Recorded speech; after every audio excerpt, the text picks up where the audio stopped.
passe, c'est que tout le monde constate qu'on a une baisse de trafic. Tout le monde cherche plein d'idées pour répondre à ces problématiques-là. Et nous, on pense que les questions qu'on doit d'abord se poser, c'est on doit d'abord les poser aux clients. Et on doit essayer de comprendre ce qui se passe chez les clients et quelle satisfaction ils ont. Que 85% des consommateurs lisent les avis en ligne avant de procéder à un acte d'achat. Il y a une autre donnée très intéressante qui dit que 73% des consommateurs aussi disent que les avis positifs influencent, renforcent leur confiance envers la marque. Donc, que disent les clients sur leur expérience d'achat avec les marques de luxe? Nous avons réalisé à l'aide de notre suite d'outils, notamment notre outil de listening, une analyse des conversations sur le web social entre le 1er avril et le 30 septembre 2014. Et on a collecté près de 7600 messages. Et ce qui est assez intéressant, c'est vraiment, on est encore vraiment dans la love-hate relationship.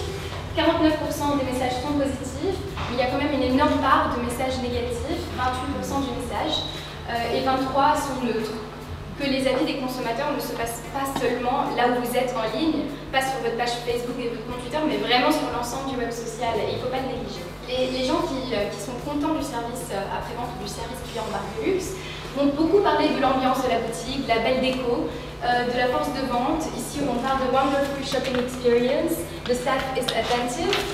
Ils parlent beaucoup, c'est vraiment une des thématiques les plus récurrentes, l'attitude du staff et le mauvais accueil. Il faut s'y mettre. S'y mettre, ça veut dire se doter d'outils. Aujourd'hui, on ne peut pas être une marque sans avoir une équipe dédiée avec des outils qui va leur permettre de monitorer les conversations sur les réseaux sociaux, de monitorer aussi leur performance sociale, de se comparer avec leurs concurrents. Aujourd'hui, c'est inévitable. On est exposé, qu'on le veuille ou non, sur les réseaux sociaux, on l'a bien vu. Répondre. Vous êtes les maîtres de la relation client offline, il faut l'être aussi online. Participez, transmettez le sens de l'exclusivité de la boutique de luxe online et puis socialisez votre service après-vente. Oui, le luxe n'existe que par un marketing de l'offre. C'est-à-dire, je suis comme je suis en créativité. Si vous m'aimez, vous m'achetez, mais vous n'êtes pas obligé de m'aimer. Et on peut juste se demander si le service attaché au luxe, lui, ne relève pas, là, de quelque chose de plus universel et qui renvoie à une logique de satisfaire un client. L'efficacité d'un mystery shopping est d'autant plus forte qu'il est inspiré des conclusions d'enquête de satisfaction client. Vos marques ne visent pas la satisfaction, elles visent l'hyper-satisfaction. Et cette hyper-notation, elle déclenche, alors là les courbes sont incroyables, à quelques dixièmes près, à quelques décimales près, elle va déclencher à la fois de la viralité, c'est-à-dire, quand je commence à basculer dans l'hypersatisfaction, je le partage. Et de l'hyperfidélité. Le mix parfait d'une marque, c'est de viser l'équivalent d'un tiers de ses clients en hypersatisfaction. Donc l'hypersatisfaction, c'est l'enjeu de la mesure. Et ce n'est pas de minimiser l'insatisfaction. La satisfaction client, elle doit s'accompagner d'une grande volumétrie. Et c'est la volumétrie qui la rend objective. Entre 500 € et 1000 € par an et par point de vente.